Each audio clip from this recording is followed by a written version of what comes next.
Good. So thank you everybody for joining us on this Friday, September 5th for the second day of Next System Convergence 2, the Next System Teach and Organizing Conference. My name is Ben Manski. I'm Assistant Professor of Public Sociology at George Mason University and Director of Next System Studies. And with this opening session, we'll be talking about the teach-ins and how they relate to Next System work overall. And we'll basically be setting out for the project that we've undertaken for today, which is getting ready for the wave of teach-ins that are coming in November. So it's a real pleasure to be here with you. And I want to begin with what we believe to be true about the times in which we are living. I think one thing that brings us together is that we understand that we have been living through a long period that has involved decline for most people in the global north and in much of the global south over the last 40 to 50 years at this point, with various moments in which we have crises that we might describe the entire period as one in which we've had stagnation and then punctuated decline. So what that means is that we have been living in a period in which things have been getting worse for most people, but we are not facing a collapse of the system, or we have not been facing a collapse of the system that was immediate, that was total. And then secondly, I think another thing that we understand that brings us here together is that we know that communities and organizations and individuals respond to threats by trying to come up with solutions. People are solution-oriented in general, and this long period of decline with various crises along the way, some quite serious and mortal crises, has opened up a lot of time over multiple generations now for experimentation. There are all kinds of projects around the world, here in the United States, where I'm located, and in every corner of the world, that people have undertaken to work to build alternatives to a system that they could clearly see was in stages of collapse. And then I think another thing that we share in common is an understanding that that longer period that we have been living in, and that, let's be clear, that we have become accustomed to, is now at an end. And in the 2020s going into the 2030s, we are in a period of accelerating crisis. It's an acceleration of the crisis of the world system that is driven by many things. Two primary culprits are the global climate crisis, the collapse of our climate systems, and also the effects of digitalization in all spheres of human life and in many spheres of life around the world. And what that acceleration has meant is that it has altered the sense of necessity, of what is necessary, of what then must we do, to borrow a phrase, both for those of us who are already engaged in working to build alternatives to a system that has been in stages of collapse, and also for an increasing number of people who until recently had not fully engaged with the crisis. The acceleration of the crisis has changed our sense of necessity. And these can be thought of, these understandings can also be thought of theses, and they can be thought of theses that are underlying assumptions about the world that make possible and necessary a field of study and action around the next system. So if we're talking about a field of study, in other words, next system studies, this raises the question of study for and by whom. Now, there's all kinds of relevant knowledge, as I was saying earlier, about next system alternatives and strategies that have been produced in all levels of society and in all corners of the world. There's knowledge that's been produced on the job, knowledge in our homes, knowledge in neighborhoods, knowledge in communities, knowledge in social movement networks that are, after all, always trying to figure out how to change the world, knowledge in organizations, knowledge on the front lines of war and war zones, knowledge on college campuses like this one, knowledge on the front lines of the climate crisis. But there's also other kinds of knowledge that is involved here, and that is the kind of knowledge that can be produced through institutions like universities and colleges and closely related institutions like schools, museums, and libraries. And these kinds of institutions, these educational and cultural institutions, have particular strengths that they bring to bear that tend not to be available elsewhere in society. And we oftentimes have duties and missions that are aligned with the work of finding alternatives and solutions to things that historically maybe were characterized as social problems, but increasingly are understood to be systemic problems that are part of a larger systemic crisis. So what this means, if knowledge is being produced in all spheres of life and also being produced in particular ways in institutions like the one that I'm located in right now, is that next system studies must be a joint project of people both within academia and within various parts of the rest of society. It also means that Next System Studies is a project that relates closely to practical Next System work, to work on the ground, to build Next System alternatives, and to find pathways forward. So if this is a field of study that we are engaged in building, what are we studying and what is it that we need to know? Here at George Mason University, we have a program in Next System Studies that is now in its fourth year. And we've developed an approach to Next System Studies that involves a whole set of questions and sort of areas of knowledge that we are trying to develop. So one of those is that we need to know about system crises. We need to know what it is about the climate crisis that is related to other crises, crises of mass migration, crises of war, of expanding war, crises of authoritarianization. We need to have good understanding of the nature of system crises. And I define a system crisis as a crisis that, if left unaddressed, will inevitably bring about the collapse of the system. Now, sometimes system crises are made by the actions of people who, as Naomi Klein has said, declare a crisis. They make something a crisis because the conditions that they are facing or that they expect to be facing are so intolerable that they force the larger system to respond in some way or to break. But we need to know about system crises, clearly.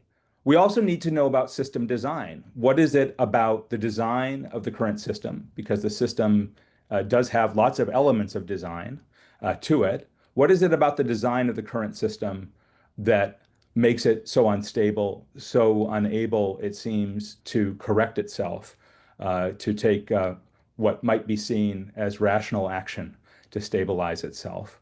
And perhaps more importantly, what kind of alternative designs for a world system and for the subsystems of the world system would enable the kind of world in which we might want to live? Or put another way, what alternative designs might produce the kinds of outcomes that we want? And for this process with the Next System Teach-ins, we've said that we are very interested in work towards a next system and next systems that are democratic, sustainable, and just. Now, there are those who will argue against those normative commitments, those value commitments. But I think those are pretty broad and they are held and shared and felt by many people.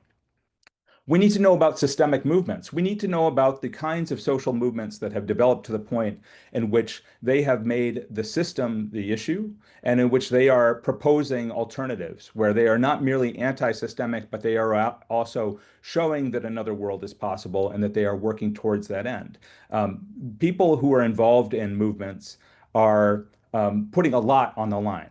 You know, they may be putting their lives on the line, they may be putting their health on the line, they may be putting their work on the line. They're certainly putting a lot of time on the line, and time is life as well. And arguably, people who are involved in social movements want to get it right. They have a major incentive to see that their time and the risks they take are worth the effort and the risks.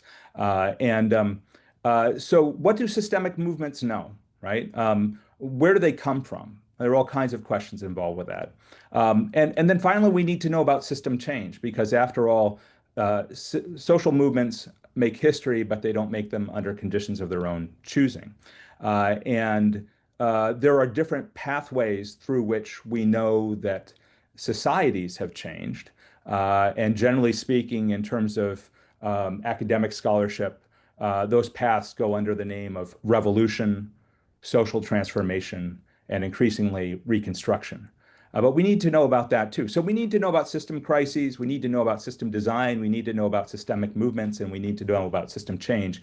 And these areas of knowledge are the four domains of next system studies as we built it here at this institution. And keep in mind that the construction of next system studies is an ongoing process in which everybody who is here is a part because there are other approaches and this field will grow and change over time. So, so but returning to where we're at and some of the things that we've learned here at George Mason University, these are the four domains that of knowledge that we have embraced and brought forward. And it should be said that our research questions when we're engaged in research are formed within these domains and also between them. So you heard some of that from me already. What is it that the systemic movements know about the nature of the crisis? To what extent are systemic movements involved in making crisis? What is it that systemic movements know about alternative next system designs? What is the relationship between the kinds of movements that emerge and the pathways that may be available for system change? So these are all questions that make for good courses of study, but they're also, of course, vital questions if we're serious about getting to a better next system. So to be clear, when we're talking about the world system, we mean it. We cannot afford to be one-dimensional. So our overall perspective in building next system studies, not only at GMU, but also through the work of the next system teach-ins process, is one that is not merely economic, technological, cultural, legal, political, social, or ecological. It is an approach that looks at a next system on a vibrant planet that is alive with systems of life, of exchange, of power, of friendship and kinship, of law, and of much more.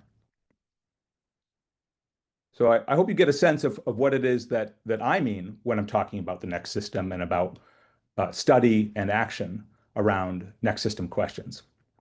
So let's turn to the question of teach-ins. Why teach-ins? The next system teach-ins, as a kind of next system work, one of many kinds of next system work, start with a belief that we need to draw on many forms of knowledge, many kinds of people, in building next system studies and action towards a better world system. So we need to involve our academic communities, and we also need to involve our living and our working communities. So that's what the teach-ins are about, is about involving lots of people, people who have not already been approached, people who may have a lot to offer, and engaging them in the same questions that we're taking on through next system work. I want to give you a little bit of a sense of the next system teach-in process. So this is a little bit more logistical or nuts and bolts at this point. There was an exploratory round of next system teach-ins way back in 2016. It was pretty small. It was like a half dozen campuses. Most of the teach-ins were fairly small. I was involved with that process. And at the time, I was a doctoral student at the University of California, Santa Barbara, where we had a quite large teach-in of several thousand participants. And we learned a lot from that process. The process we're involved in right now is one that started more recently. And it's a process that has been led for well over a year now, for about a year and a half, by a next system teach-in task force that meets monthly, that has various committees that are meeting weekly and sometimes daily. It's a process that has involved many partnering organizations and centers at academic institutions. The task force is built and is building a supportive structure and network and resources for people who are organizing teach-ins on the ground. So the first major wave of next system teach-ins is planned for this November, the 1st through the 16th. And each teach-in takes place at a particular location. Thus, there are two ways in which people are involved in the teach-in process right now. They can be involved as site organizers, people on the ground in a community or on a college or university campus, or perhaps a school campus, or even a museum increasingly. who are forming or are joining existing local next system teach-in organizing committees or coalitions. And that's one way that people can be involved, and that's arguably the most important way that we can be involved. Or people can be involved in supporting the next system teach-in process overall. So many of the people who have been involved in putting on this convergence, in fact, everybody who's been involved in organizing this convergence has been performing that kind of labor as well to provide the supporting infrastructure and develop resources and networks to support this process. And of course, many people are involved in both. Most people who are involved in setting up the support structures for organizing teach-ins are also organizing teach-ins where they live and where they study and work. So keep in mind that this is the first major wave, and there will be follow-up. There are plans past November for gatherings that will be online and in person.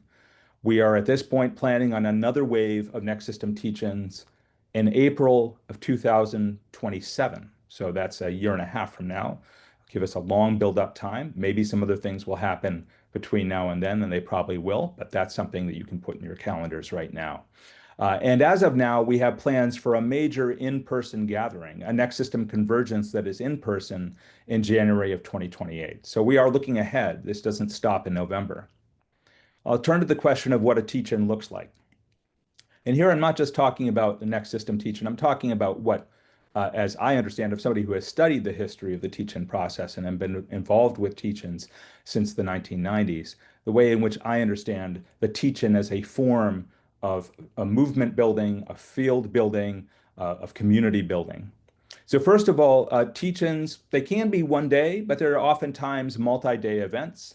And as you've seen, it could be as much as 2 weeks. So here at George Mason University, we are planning for a teach-in that will take place over most of those 2 weeks in November, but there will be certain days that are much more intense and others that will be lower key, right? A teach-in is not one single event. That should be clear by now. So there'll be multiple forms of events and action that will take place during a teach-in. And that could include all kinds of things. It could include skill shares and workshops that are smaller scale, or trainings or cross trains. Could include major plenary sessions with lots of people in the room, panels, guest speakers, those kinds of events. It could include festivals of various kinds with music and participatory art and performance. It could include demonstrations. A demonstration in and itself is not a teach-in, but that doesn't mean that there can't be forms of protest that take place as part of a teach-in process. So there's lots of different things that can happen in a teach-in and that have happened in teach-ins. But something that's really important about a teach-in is, again, it happens in place. It happens at a particular location, and usually not just one place in that location, not just one room or building, but in various places in that location, on that campus or in that community. And this brings me to a third important element of what makes something a teach-in. It's that the approach of organizing a teach-in is wall-to-wall. And wall-to-wall organizing is a term that comes out of the union movement. I associate it with the union movement in the United States, but it may have resonance or familiarity to people in other countries too. But the basic idea there was for workers organizing unions, it was clear to many people for a long time in the 19th century that it was important to organize all workers to get beyond one set of workers being pitted against another. So the idea was everybody who works between the walls of a factory should belong to the same union. So that's what we mean by wall-to-wall in the case of a teach-in. If you're at a university campus, you're going to whatever you consider the boundaries of your university. For our university, we have 5 campuses. So we're trying to be as inclusive as possible. But what we're working to do, to the best of our ability, we're not being perfectionists here, but to the best of our ability, is to bring people in, to not just have internal conversations, but to bring in lots of new people and addressing next system questions. And that's what makes this a teach-in. That's what makes it something that's different than just another kind of event, a panel or a conference or a workshop that people decide because teach-in has a certain cachet, they're going to call it a teach-in. It's that kind of outreach and bringing people in that makes something a teach-in as well. So multi-day events, multiple forms of education and exchange and action that are taking place, and this kind of wall-to-wall approach.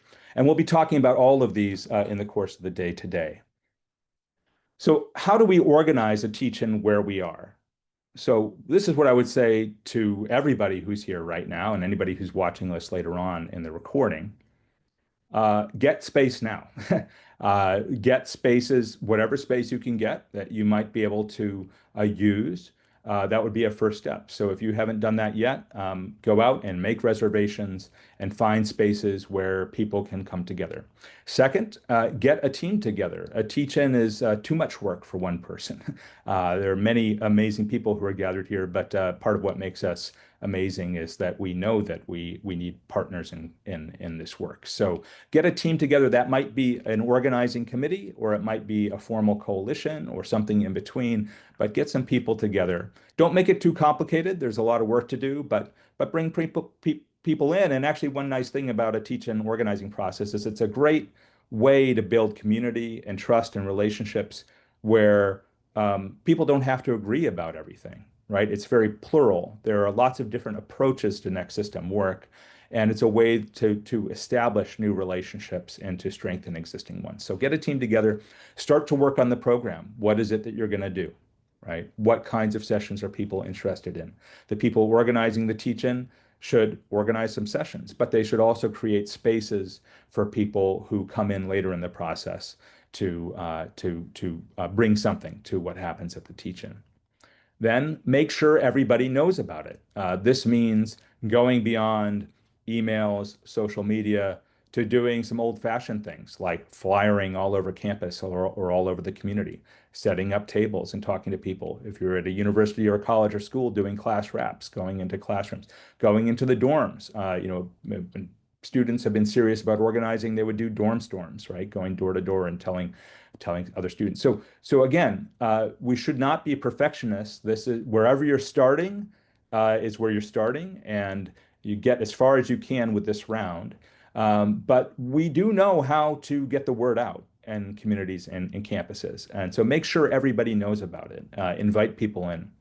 Have an important and a great time. Garl Perovitz, who has been a major intellectual and inspirational figure in next system work, describes the teach-ins of the 1960s as happenings, right? When a teach-in was happening, it was in the 60s lingo, a happening. It was something that everybody knew about and that was transformational.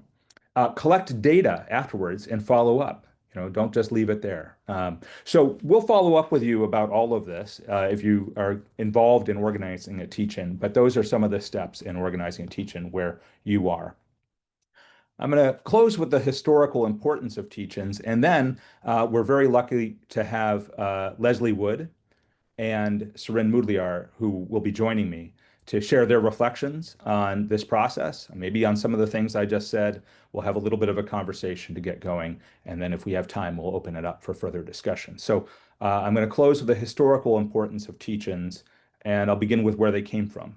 And I shared a little bit of this yesterday, but the first events that went by the name teach-in were the teach-ins on the war in Vietnam that were part of the process of building what was called the moratorium on the war on Vietnam in the 1960s here in the United States.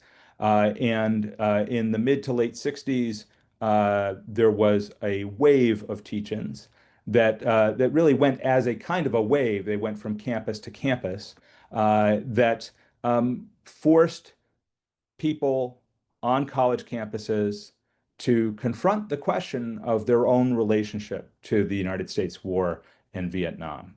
And of course, many people were confronted by that through deployments and the impacts on families. But there were many people who were also had been sort of able to be somewhat aloof from their own personal responsibility. So when I say it forced people to confront the question of their personal relationship and also the relationship of their community and of their academic institution to the war in Vietnam, it forced them simply because the question was put in front of them and there were people talking about it. So those were the first major teach-ins that took place, and the first thing that I'm aware of that went under the name teach-in. And then, of course, there was Earth Day 1970, which was started as a teach-in. And that was quite a significant round of teach-ins. And then we had teach-ins in the feminist and women's movements of the 1970s that were very significant in building second wave feminism and also especially radical feminism. In the 1980s, in the United States, but also in other parts of the world, you saw teach-ins organized as part of the solidarity movement with the freedom struggle in South Africa, the out of apartheid movement. And those teach-ins were quite significant. In the 1990s, there were teach-ins on corporatization of education, the national teach-ins on corporations, education, and democracy that then became more generally known as the democracy teach-ins as they started to take place in countries outside of the United States. And these were teach-ins that I was involved with. And a lot of our understanding of the corporatization of higher education came out of the relationships and the knowledge building of that teach-in process in the 1990s. And then, of course, there have been teach-ins through follow-up waves that have helped to build follow-up waves of the social movement in various parts of the world. Teach-ins were instrumental for Black Lives Matter, very much a part of various waves of the movement for Black lives. Teach-ins were very much a part of what happened with Occupy and with, if you think about it, in many countries, while it didn't go under the name teach-in, with the revolution of the squares of 2008 through 2011, 2012, from everywhere from Tahrir to my hometown of Madison, Wisconsin, the Capitol Square, there were teach-ins that were happening. And so let's just recognize that there is a long history of events taking place that really actually meet my definition of what a teach-in is, right? And what I think should be very obvious is that those teach-ins all really mattered. They produced things. They produced movements. They produced larger movements. They produced uprisings in some cases. They produced fields of study. So we got environmental studies out of Earth Day. We got peace and conflict studies out of the transnational, the global peace movement. But the teach-ins contributed mightily to the growth of peace and conflict studies in various forms. Global studies, arguably, were fueled by the teach-ins that we organized in the 1990s and also by other teach-ins. I'm remembering actually there was a teach-in on corporate rule that I attended. I met Naomi Klein on the street when she was a reporter for the Toronto Star. She just happened to bump into me and interview me. And it was massive. And so there was that teach-in process in the 90s that produced new fields of study, and arguably abolition studies has been fueled by the teach-ins through Black Lives Matter. So these particular teach-ins, the next system teach-ins, take on one of the most important questions that I think any of us could imagine. And that question is, at a time of system change, with an authoritarian next system agenda that is bearing down on us, what is our alternative and how do we get there? Together, we know a great deal about a better alternative to the system that's collapsing all around us. And together, we know a lot about how to get there. What we need to do is to take that collective knowledge and make it available to ourselves and to the world and to continue to act on it. So I'm looking forward to this conversation. Thanks, everybody. I'm looking forward to the organizing conference today. And I'm looking forward to what Lesley Wood and Suren Moodliar have to share, if they're able to join me on screen here.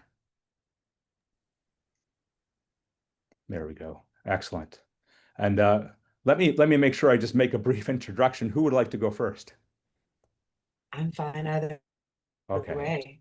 Okay, I'll go since Lesley, you just spoke. So Lesley Wood is a professor of sociology, and I see Serena spotlighted, but I'm going to go to Lesley there. Lesley Wood is professor of sociology at York University in Toronto. Very, very distinguished social movement scholar. Read her books, and also somebody who has walked the walk even more than she's talked the talk. So please welcome Lesley. Thanks, Ben, and thanks for your great introduction there. I'm really looking forward to this process. I mean, I was invited into this process, I guess about a year and a half ago by you, Ben, and it really resonates with what I try to do. I want to say a little bit more about where I'm coming from. So I'm in Toronto. I'm in York University, where I'm organizing a teach-in, partly connected to the Resource Center for Public Sociology, which is a project of our department, really believing in strengthening the connection between knowledge creation in the university and trying to make the world a better place, right? So this is something that is near and dear to my heart. I'm also somebody who's involved in different organizing projects. So I'm a member of Showing Up for Racial Justice in Toronto, which is a network that's very big in the US, also in Canada and some other folks. I'm involved in Jewish anti-Zionist organizing around the genocide, and my research is really thinking about the relationships between social movements, states, systems, police, and also internationalism. So one of the projects I've worked on for a long time has been an oral history of People's Global Action, which was an international network that was inspired by the Zapatistas to build a world in which many worlds fit. And this was something that was around about 25 years ago, and I'm collecting the stories from that. But I think that this project is aligned in some ways with the vision of trying to create another world that many worlds fit. So in this moment of polycrisis, I think it's really easy for many of us to panic. I do all the time. With that panic can have some not so useful elements. So we knew that capitalism and colonialism were messed up systems, right? Like many of us have known that for a long time. Most people know that. When you talk to pretty much anyone, it's pretty easy to get a sense that things haven't been working for a very long time. But then the reaction can sometimes be, well, we need to defend it, a bad system, right? And I understand the reaction, right? When you see rising authoritarianism, rising fascism, liberal democracy and capitalism start to become more appealing because that's the devil you know rather than the devil that you don't know. And we also know that the system collapse is going to affect certain people and certain places, indigenous folks, BIPOC folks, the global majority folks, and the climate, all our relations, and more intensely than others. So I think that this initiative is about trying to recognize these power inequalities in the system's collapse and also build beyond. So one of the things I've been thinking about is how do we maintain a power analysis and understand the different ways that the collapse is happening as we are building something and many things new. How do we build in ways that defend space for flourishing, a world in which many worlds fit, and take into account what we have learned in the past through these generations of struggle, of trying to understand that we do know some basic things, right? Or at least, I believe we do, that, you need to talk to people, you need to listen to people, you need to understand that some people have more power than others. We need to pay attention to our relationship to other species and other places as we build. So one of the things as I've been speaking to people about this process is I realize, and maybe you've already many of you realize this, it's already happening, right? It's happening in so many different places. When I speak to people who are active in Latin America, they're like, oh yes, yeah, we're already building this. And they are, and understandably, the folks that I've been speaking, suspicious of anything that's coming out of the, global minority that is claiming to be to building next systems, because there's a long history of initiatives that are coming from the global minority in the global north that are then imposed on elsewhere. So how do we not reproduce those power imbalances internationally, globally, and nationally and locally? So thinking about how to do that, I think, is critical. How do we avoid co-optation by existing systems that see this process as open enough that anyone can kind of see themselves in it? So I think that there's a risk there that we have to be aware of. How to avoid fetishization. One of the lessons I think from People's Global Action that I've seen is that there was this such a strong rejection of anything that was formal, um, or funded, um, or engaged with the state in any way. And you know, I'm critical of the state, that it limited the possibility of imagining and building new worlds. And how do we stay humble, right? So some of the language of next systems, I think, can sometimes be that we can make it, and we recognize that I mean, I'm a sociologist, right? Agency and structure are very much both in play here. And so we need to be humble about how that is happening.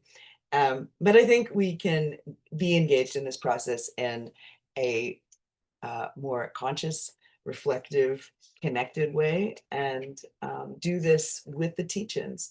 I think this is an amazing step.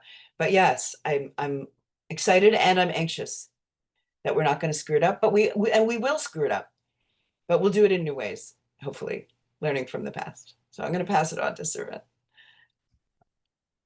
Excellent. Thank you so much, Lesley. And just as a matter of respect for both of you, so Suren Moodliar is managing director of Socialism and Democracy, which is a journal of longstanding that is a peer-reviewed social scientific journal that involves both people in movement spaces and all kinds of communities, and also in academia, and is coordinator of Encuentro Cinco, which is a very important institution in community space in Boston, going back nearly, I think, 25 years, but you can correct me on that. So welcome, Suren. Thank you, Ben. Thank you, Lesley, too. I have a number of starting points in mind for this conversation. I'm going to do something a bit unfair, take advantage of the fact that I've read Ben Manski. And one of the things that I read from Ben is that teachings ultimately involve us taking responsibility for the system.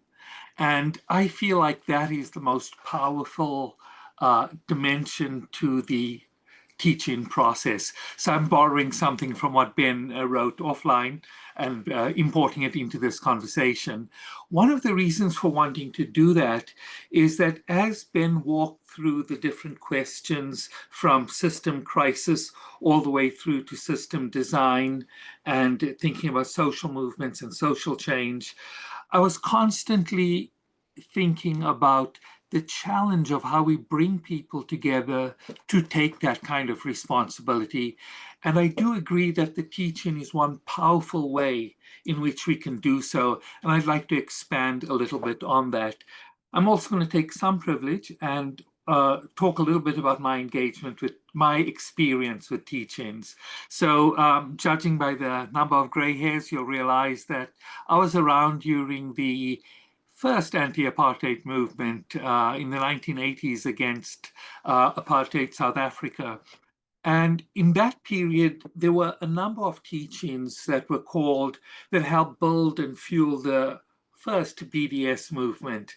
Although you could go back in the history of BDS and find many other attempts at divestment, all the way back to the 19th century abolitionists. But the teaching, convening platforms that are outside the control of the traditional dominant structures, creating spaces where people can talk with one another is what they had in common.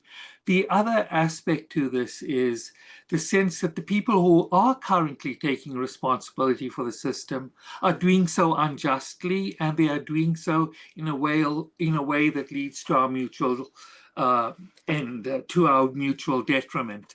In the 1980s, thinking about the anti-apartheid movement in the United States, the United States government at that time was an ally of the South African government. And so the teachings had an inherently oppositional character to them. One of the great things about those teachings, though, was that it involved the trade union movement.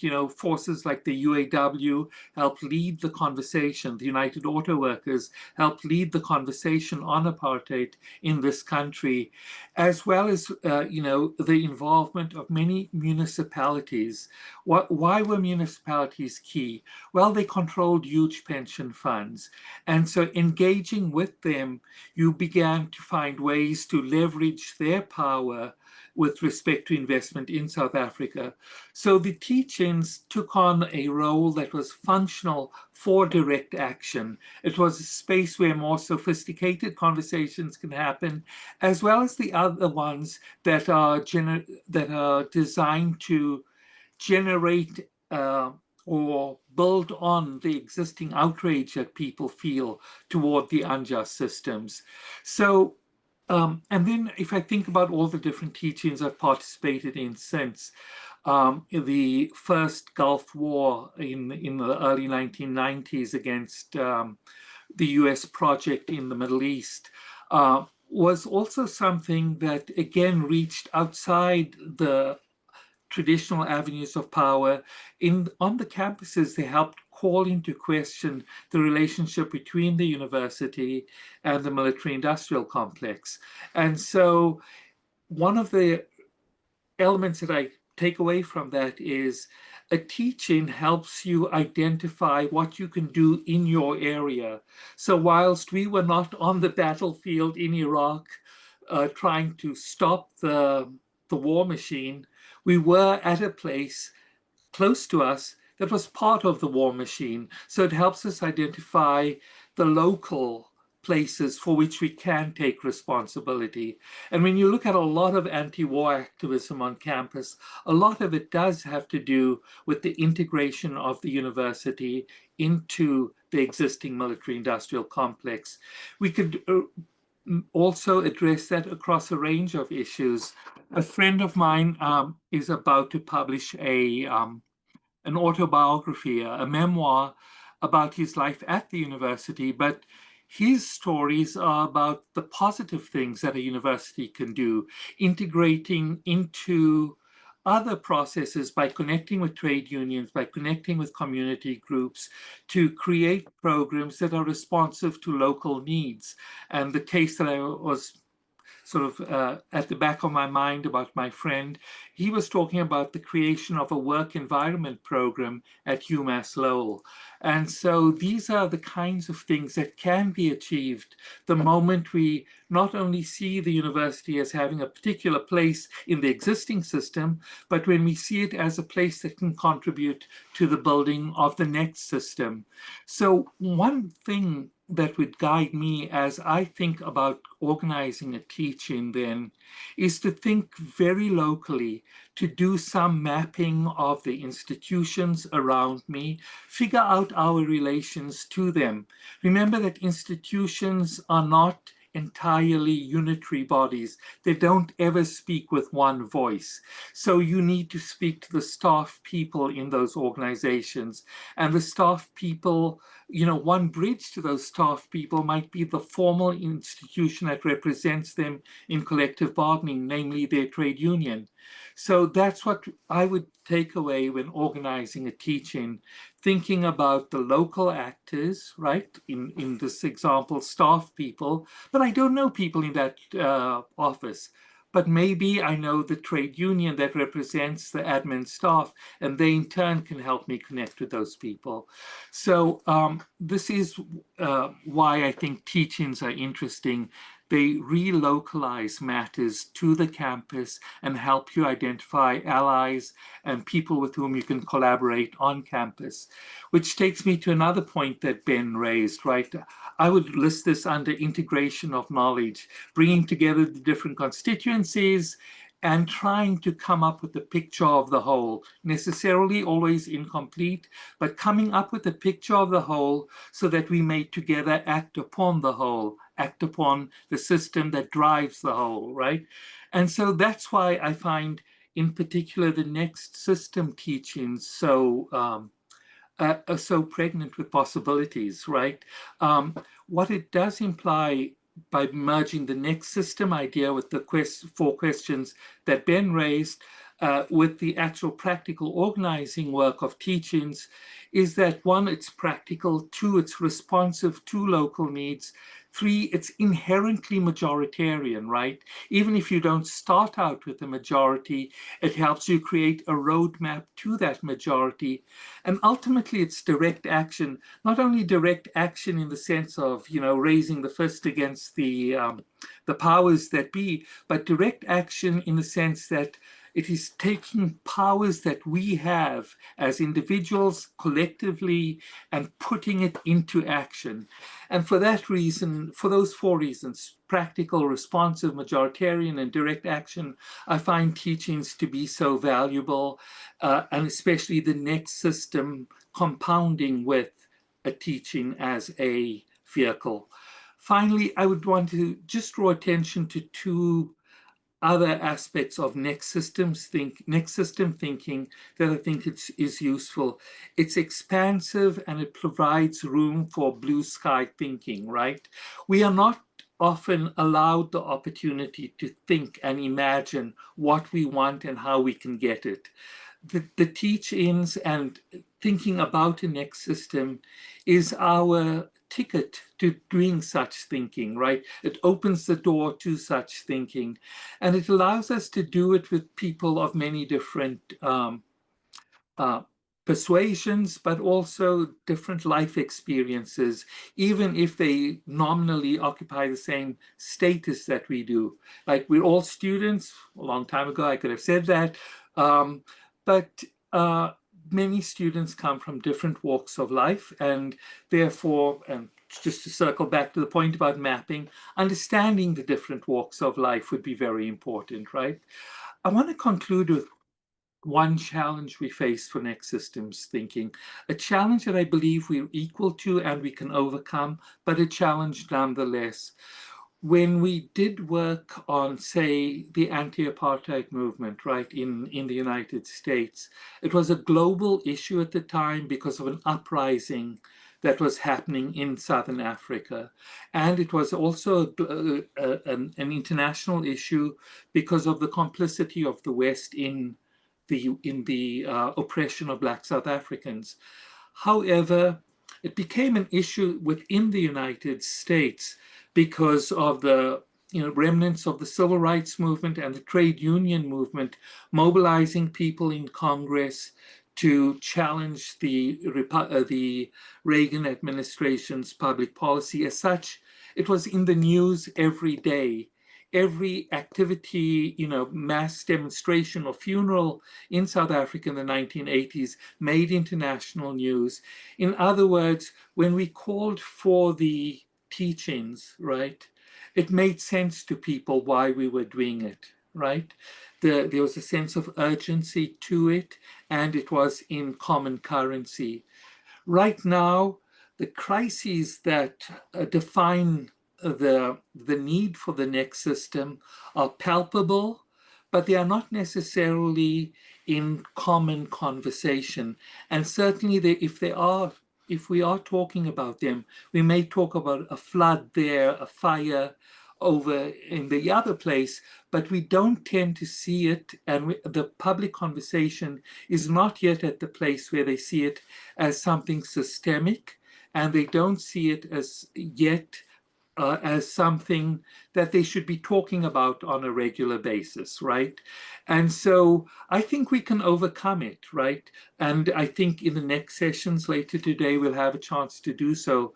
But I do want to challenge Ben to address that dimension, the urgency, the so-called fierce urgency of now to our teaching process, right? For all the other teachings, for example, those that occurred around the Seattle uprising, right?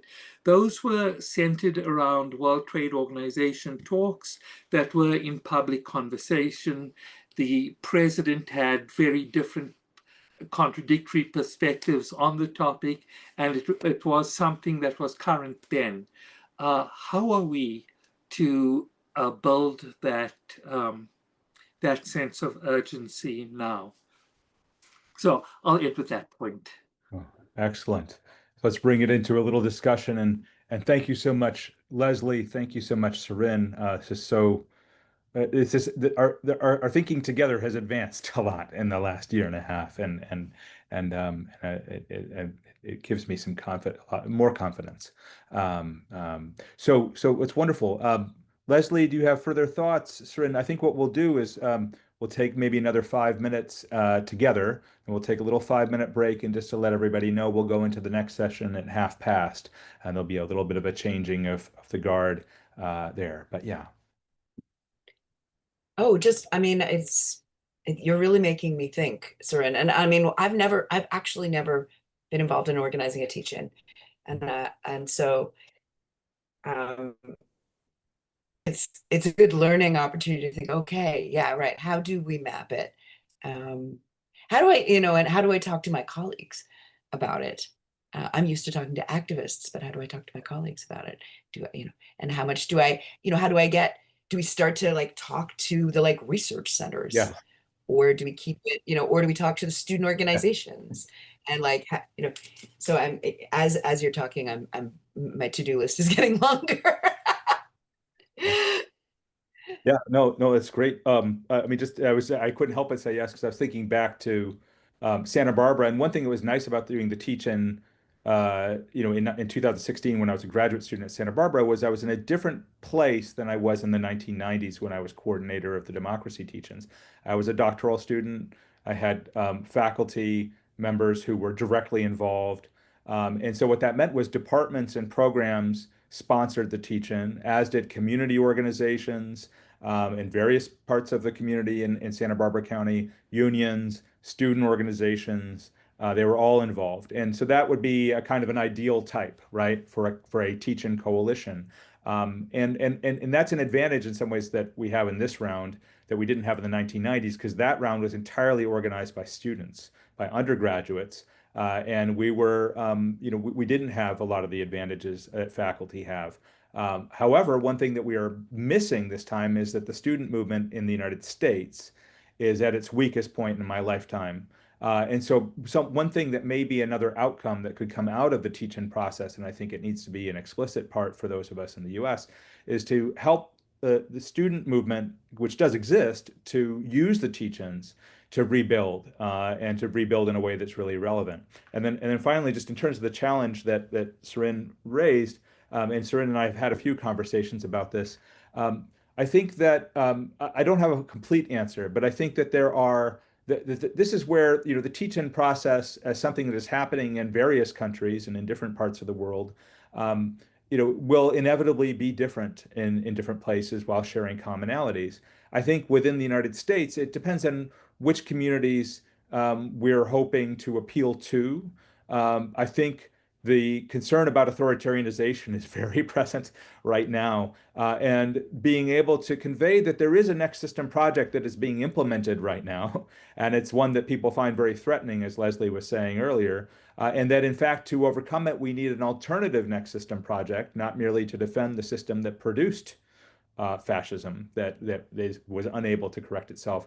That is something that I think should resonate, and there will be different sort of kinds of frames in different places. I mean, in much of higher education in the United States, because of the attack on higher education, that is something also that will resonate with people within institutions. I know that in Chicago, for the organizing that's beginning there for the teach-in process, people are going to be very focused on the threatened military occupation of their city, right?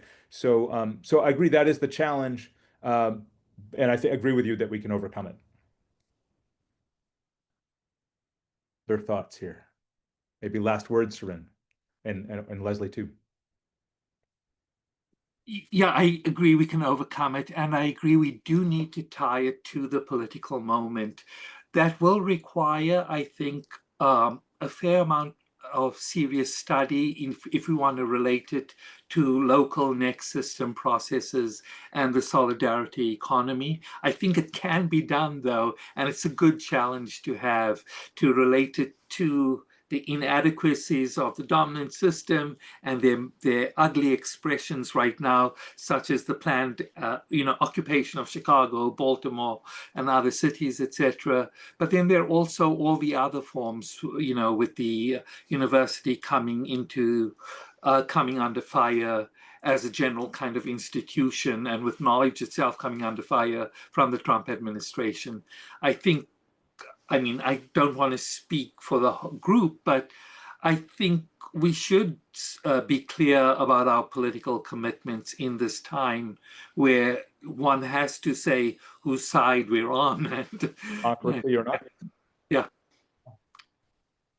Yeah, I mean, one of the things that strikes me about this wave of teach-ins, which is maybe distinctive from the previous ones that both of you spoke about, is that it's not a single struggle, right? I mean, it's a systemic struggle, obviously, but it's, whether it's apartheid or the, IMF bank, or even direct democracy, is a slightly narrower frame than the whole damn system is run as hell. So, so that it comes down to who's in the room about which angle do you take. And I know in our space, we were talking militarism and education, but then, somebody came to the meeting and said, I think this is the opportunity to revive the student movement. So I'm like, okay, let's do it. Excellent. Excellent. Well, thanks so much, Lesley. Thank you, Suren. Thanks everybody who has gathered.